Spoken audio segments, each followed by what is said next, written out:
I couldn't realize when I was born the many challenges that were to lie ahead.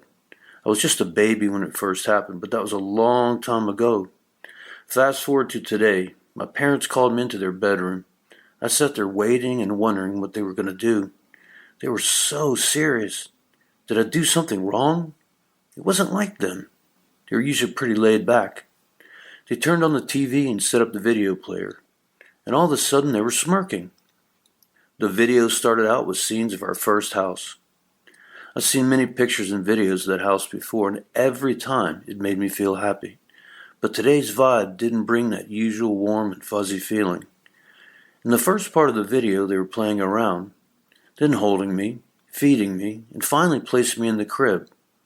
In my entire life, I had never seen two people so in love as my parents were.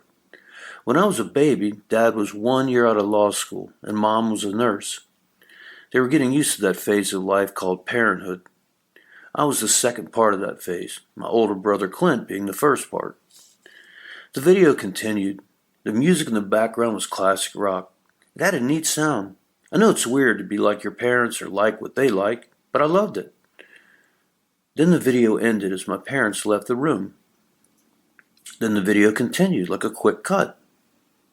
My mom was filming while my dad yelled like a banshee, not knowing what to do. He was trying to get her to stop filming and help. But Mom wouldn't help because she was laughing so hard and trying not to drop the camera. She managed to get a few clips in of herself here and there, turning the camera to take a selfie, then back to me and my dad. And I started thinking to myself again, why are they showing me this? What's the point? Never in my entire life had I seen or heard anything like what I was about to see. I watched in horror. Somehow my diaper came off and my head was caught in the corner of the baby crib. My parents, being environmentalists, used real cloth diapers. The diaper had slipped off and I was completely naked, screaming and almost drowning. I was peeing in my face, screaming intermittently while the urine splattered in and out of my mouth, my nose, and all over the rest of my face. I was still peeing as Dad yanked me out of the bed. Not only was this pathetic, it went down in history as the longest pee ever. After the stream ended, my parents collapsed to their knees with my mom continuing to film. They hugged my urine-soaked body, continuing to laugh as hard as one could imagine. Completed a final panoramic view and film shot, and then the video ended. God, this was embarrassing. I was blood red. I couldn't lift my head up. What was the purpose of this?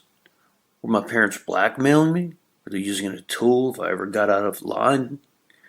I asked and they assured me they would never show it to anyone, had never shown it to anyone, and further, it wasn't blackmail. Why then? Random comic embarrassing afternoon fun to torture your child? As I continued to assess their motives, they dropped hints as to what they were. The more hints they dropped, the more I was understanding.